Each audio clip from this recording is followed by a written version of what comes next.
Well, thanks for joining me in taking the next step in learning how you can reduce the chances of yourself or your family becoming one of these statistics we just talked about a little while ago.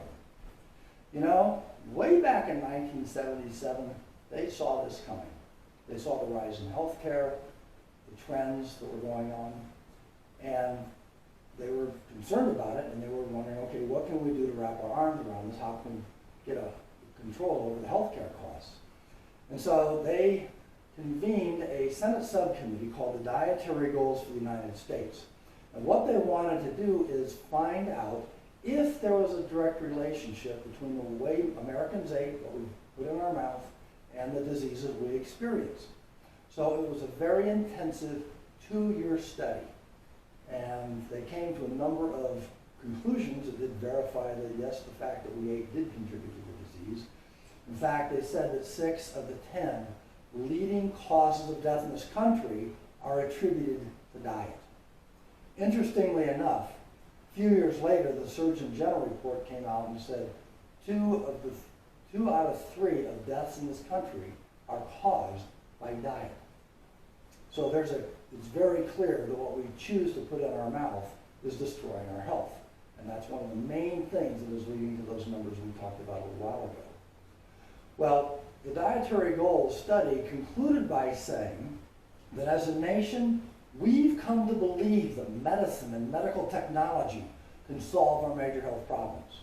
The important role that diet plays in the prevention and treatment of cancer and heart disease has long been obscured by the emphasis on the conquest of these diseases through the miracles of modern medicine.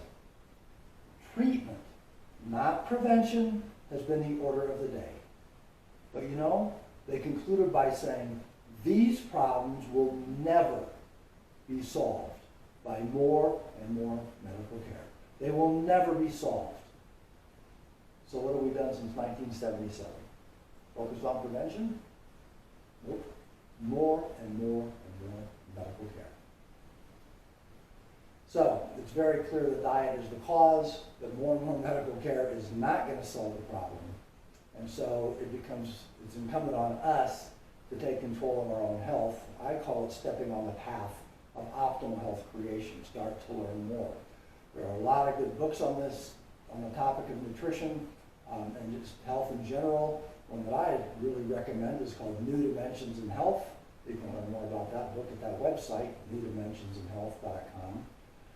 But one of the things I really want to share with you that is a positive movement in this direction is to start buying your food from local farmers and community-supported agriculture organizations. Because I learned a long time ago that the closer you eat food to the way nature made it, the more life force, the more nutritional value it has. And the more you move food away from the way nature made it, through processing, through heat, through poisoning with pesticides and herbicides, the less food value it has. And consequently, we're putting a lot of food in our mouth that has very little nutritional value that our bodies can use.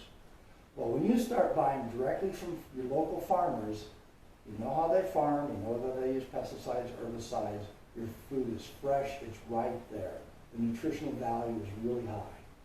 So that is going to make a huge difference in your health. The second thing is that by buying locally, it's going to enhance your food security. Now, what do I mean by that? Well, maybe you had this experience, in the spring of 2020 when COVID was really ramping up. Maybe you went to the grocery store to buy some stuff and the shelves were bare. How did that feel? Remember that uncomfortable feeling you had looking around at nothing?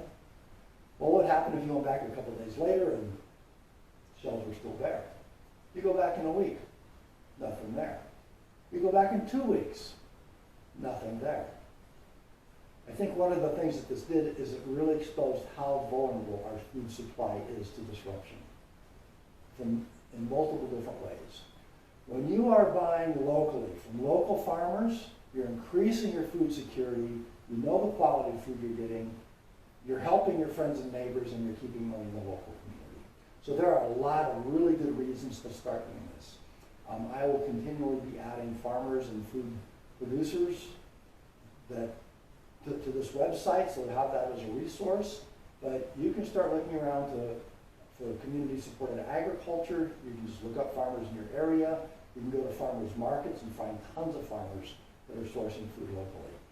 So I really encourage you to do this, and again, keep moving forward on that path of optimal health, because we do not want your family to end up as one of those statistics.